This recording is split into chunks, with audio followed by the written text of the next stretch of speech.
ఒక క్రైస్తవుడు ఆత్మహత్య చేసుకునే స్థితికి వెళ్ళగలుగుతాడా అంటే లేదు, వెళ్ళకూడదు. వెళ్ళాడంటే వాడు నిజమైన క్రైస్తవుడు కాదు. మళ్ళీ ఎత్తనే మాట, అదేంటో అంత మాట అంటావు? క్రైస్తవులు ఆత్మహత్య చేసుకోలేదా? క్రైస్తవుడు ఆత్మహత్య చేసుకునే స్థితి రాదు. ఎందుకంటే అతను నిజముగా క్రైస్తవుడు అయితే చనిపోయే ముందు తప్పకుండా దేవుని స్మరిస్తాడు. ఒకవేళ చనిపోవాల ఆలోచన వస్తే, తండ్రి నువ్వు ఉన్నావు కదా, నువ్వు చూసుకుంటావు కదా, నువ్వు ఉన్నావు కదా, నువ్వు తోడున్నావు కదా, ధైర్యం వస్తుంది. ఎన్నో సందర్భాల్లో ఎన్నో క్షణాల్లో నిజంగా మనుషులకు, ప్రాముఖ్యంగా క్రైస్తవులకు, ఈవెన్ సేవకులు కూడా ఎన్నో నిందలు కూడా అవమానం కూడా వెళ్ళినప్పుడు చనిపోయే స్థితికి వచ్చిన రోజులు కూడా ఉన్నాయి. ఏమన్నా అనలేదా? అంతెందుకు ఏలియా మహాభక్తిపరుడు, నన్ను ఇక చాలు చంపే అనడం లేదా? ఎవరి మీద ఆధారపడ్డాడు? దేవుడి మీద ఆధారపడ్డాడు. నిరాశ కూడా వెళ్ళే రోజులు వస్తాయి. కానీ నిజమైన క్రైస్తవుడు ఆత్మహత్య చేసుకోలేడు. ఒకవేళ చేసుకున్నాడంటే అతడు నిజంగా దేవునితో సహవాసం లేదు అని అర్థం.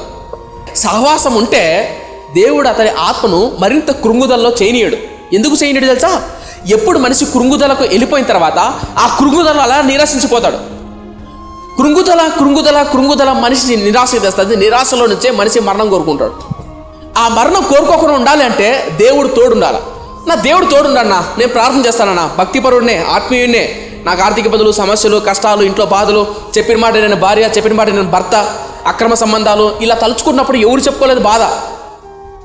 కొంతమంది భర్త తెలియకుండా భార్యలు అక్రమ సంబంధాలు, భార్య తెలియకుండా భర్త అక్రమ సంబంధాలు ఎవరు చెప్పుకుంటారు?